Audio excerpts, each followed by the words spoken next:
Hi, my name is Carla and I'm a psychotherapeutic counselor. And in this video, I want to talk about the two remaining trauma responses that I haven't mentioned yet, which are the freeze trauma response and then an escalation of that, which is the not very well known flop response. The flop response always gets ignored because it gets all attributed to the freeze response, but that is not true. There is a freeze response and then there is the flop response, which is even more extreme. In this video, I'm going to explain both of them. So why do we have a freeze response? If our stem brain is faced with threat and has to decide how we're going to react, often, if the threat is just too overwhelming, what we do is we freeze. It is like when you think of animals that under threat just play dead. And the idea behind that is that by freezing, there is a hope that the threat will not notice us, walk by, and not harm us. So in the freeze trauma response, a child might dissociate, just go really, really quiet, suppress all their needs, all their fears, and not make a sound if the very violent parent has having like a go at them. So they almost want to make themselves invisible in order to keep themselves safe. Now, an escalation of that is the flop response. And the flop response has all the attributes of the freeze response, but on top of that, the child just completely goes numb with their feelings. They don't feel anything anymore. It's like they have like they left their body. They are not aware of any pain in their body anymore. The flop response can happen when there is sexual violence involved. And this is because the stem brain decides that within this flop reaction, there is the highest likelihood to survive this assault by just completely going numb. The muscles even go floppy. It's almost like all the life has been like taken out of that person when they are in that flop response. So what does that look like if someone has had the freeze response, or in some cases also the flop response, a lot in their childhood? What does that look like when they are adults?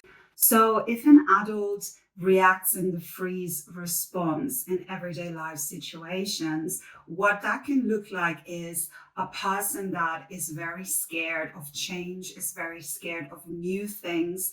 They give up very quickly. At the workplace, that can look like a person that really, really shies away from responsibility, or they have imposter syndrome. They don't really think that they should do anything that has to do with change or with progress. They want to keep the status quo. Change really scares them. They really struggle with making decisions because there is inherent lack of trust in themselves, and they often have their words stuck in their throat, so they really can't advocate for themselves either. They have a tendency to isolate themselves, to hide from the world. They're often seen as loners, and there's a frequent zoning out. So it seems like they almost like live in their own world.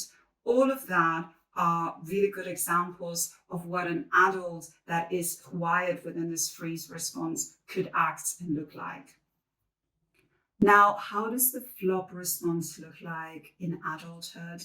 So as I said before, the flop response is more extreme than the freeze response, and obviously there are nuances to it. So everything that I just said about the freeze response would apply, but on top of that, there is a tendency of showing very few emotions, having really hard difficulties of even checking in with their own emotions, knowing what they're feeling. They often lose connection to their body. They dissociate on a very extreme level, so that they could be sitting there for hours, just not doing anything, not paying any attention, completely in their own worlds.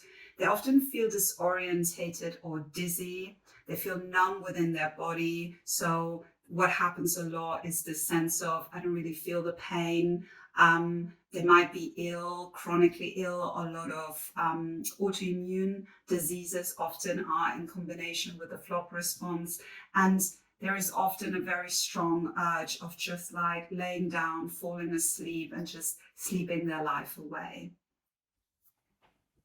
So if these responses resonated with you, be it the freeze responses or the flop responses, then I would strongly suggest to find a place where you can unpack this. And the best way to do that is really in the safe and non-judgmental setting of therapy. Understanding how these responses were created in the first place is the first step to really coming to terms with it, and then finding ways to go through that and finding new coping mechanisms without constantly being triggered into trauma responses. I offer 30-minute free of charge initial consultations, and if you want more info on that, you can find that on my website. Thank you so much for listening to my videos, and if you like it, please share it. Soon I'm going to upload more videos, and the new topic is going to be attachment styles. Thank you so much. Bye-bye.